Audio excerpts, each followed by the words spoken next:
I had these ideas going through my head because earlier today I had a mastermind group call with members of my music biz mastermind, and we talked about a bunch of ideas. The course is a course where I help musicians get more gigs, attract more clients, projects, and I'm thinking a lot about 2018 and probably guessing a lot of other musicians are. So I'm going to be sharing a lot of content, and I'll link to the mastermind course, or if you have questions, you want to get on the wait list, we are going to be enrolling again this month for people that are looking to do something for 2018 by January 1st. And so what I want to talk today is about something that'll hopefully help you with your, to get more stuff done. Because I think there's a lot of, we're all overwhelmed. If you work for yourself, if you're a self-employed musician, no matter what you're trying to do as a musician, then you probably wake up most days and you're like, how can I get the phone to ring? What do I do next? What should I be focused on? Should I be focused on branding or social media or practicing or whatever it might be? I think there's a lot of overwhelming information. But I got really turned on to this book recently called Eat That Frog. I love this book. Right now, I'm really into it. It's about productivity. And the topic of productivity probably sounds kind of dry, but actually I'm finding that these are the things that are helping me get more gigs and make everything I do more productive, including even this 8-hour drive today to Ohio. I'm trying to be more productive with it and trying to do something that I think will help me. So I'm going to read from the book. First of all, the main idea of Eat That Frog is that you should eat a frog every morning. I think it's a quote from Mark Twain. Basically, what's the hardest thing? What's the biggest thing? What's the thing that's going to generate the biggest result for you? For a lot of musicians, I know they're like, well, I'm going to go and make the jam session. Or, maybe I'm going to go to some conference, or I'm going to post something on social media. A lot of times, those things that we put our energy into aren't actually a thing that's going to move the needle for us. A lot of times people think, well, I have to make a website or I have to make another album. Those things won't necessarily move the needle either. But the thing is to know what it is. A lot of times it's the hardest thing. It's that intimidating thing. And the idea is to do that first. That's sort of the premise of the book. But I'm going to share some of these things that I pulled out. Here's one I love. And I'm reading from the book now.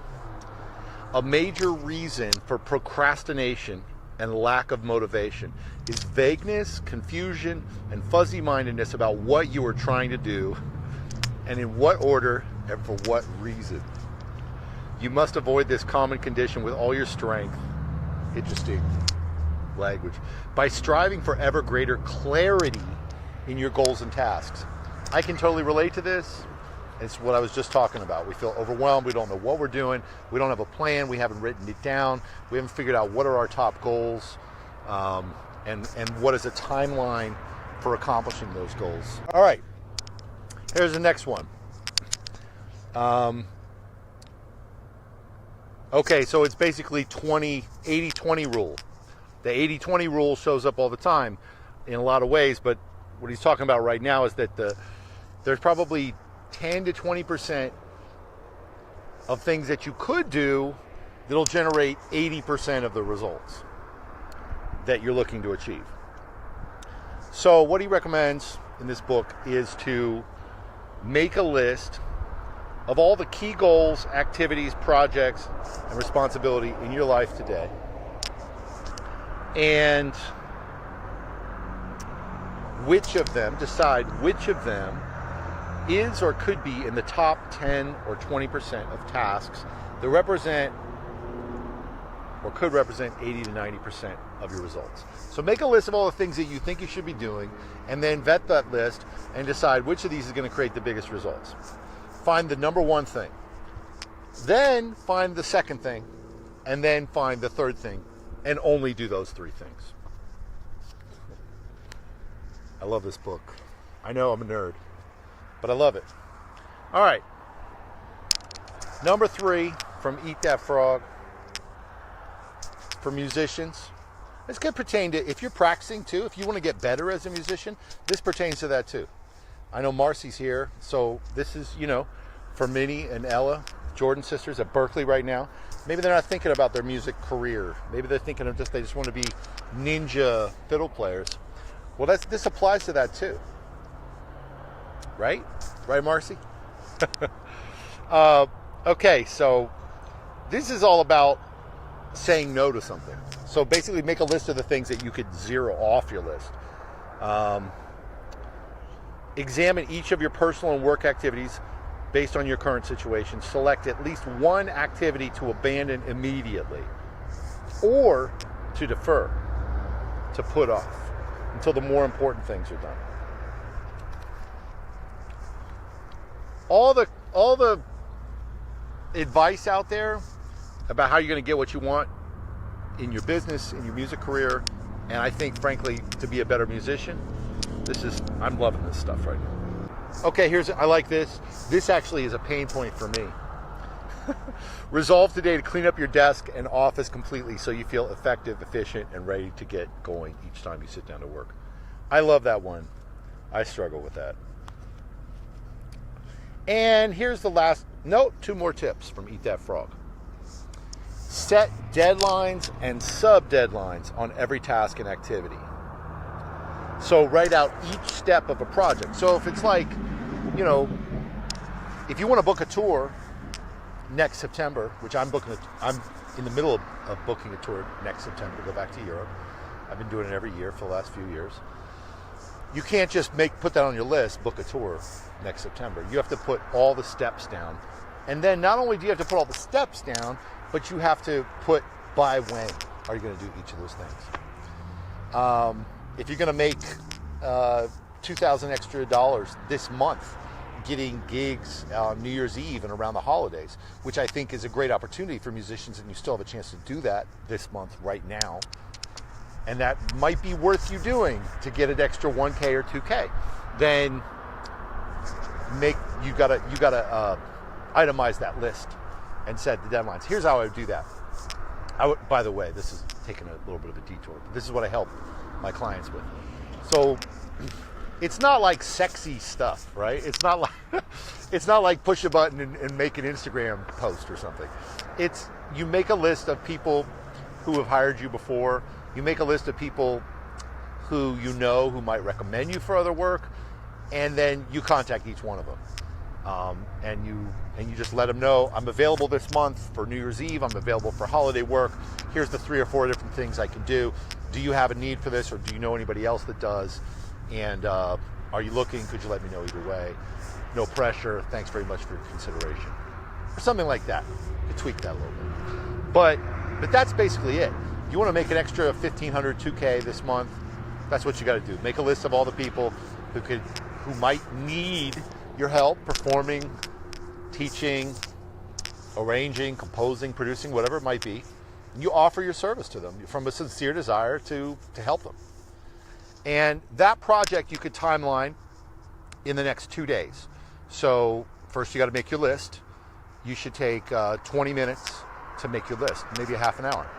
Then you need to write a pitch letter template. You should give yourself 20 minutes to write that template. Then you should give yourself another half an hour to send that to each of those prospective clients for this month, and give yourself a little bit of extra time to personalize them a little bit. But if you timeline it that way, then it's like 20 minutes here, 20 minutes there, 30 minutes there, and then you could follow up with everybody in 1 week.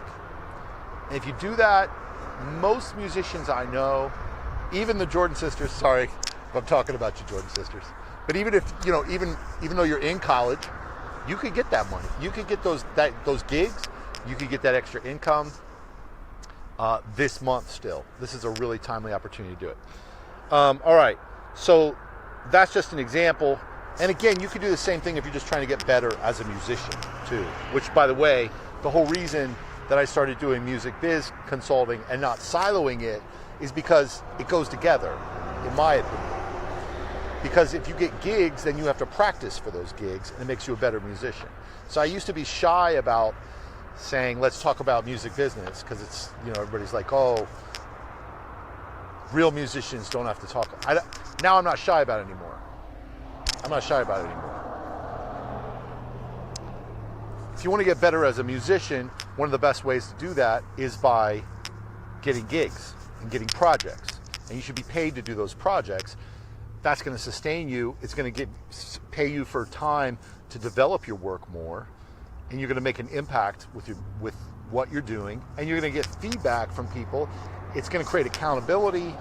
So many reasons that the business, although that's maybe not the most attractive word to use around it for a lot of people because they're turned off by the idea of doing a business, but that's basically what it is. There's so many reasons that it's tied to, for us as self-employed creative musicians. So you create the lifestyle, you create opportunities so that you can be a more creative musician. You create the music to fulfill your promise in regards to those opportunities. All right, end of preaching.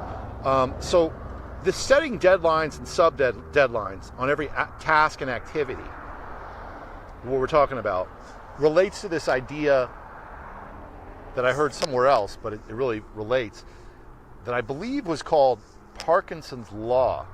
Don't quote me on that.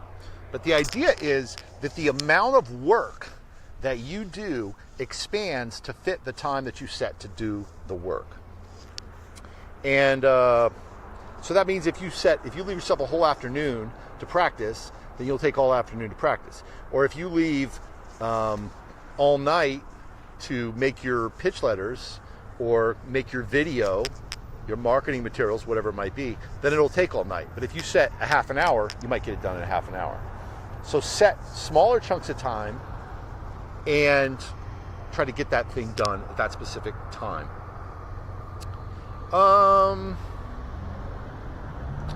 Okay, there's two other things. No, one other thing. Keep your mind positive. I love that. I'm not a foo-foo person. I'm practical. I mean, you know, even though we're artists, we're supposed to be like all spiritual or whatever. So many creative artists, creative musicians, like don't want to talk about practical things. I'm over that. But in this case, having a positive mindset, I'm down with that. And being positive means filling yourself with gratitude, thinking about what are you grateful for. And what he's saying here is accept responsibility for yourself and the things that happen to you. Yeah, be the cause. Be the cause in your life. But if you like this, let me know. If you're interested in getting on the wait list or learn more about the Music Biz Mastermind, like I said, we are re-enrolling this month. And there's a few slots. We're not going to open it up to everybody. But if you're interested in getting more gigs in 2018, let me know. And maybe share this if you want with somebody you know. This is Christian Howes with Creative Strings. Click the link to subscribe and watch more.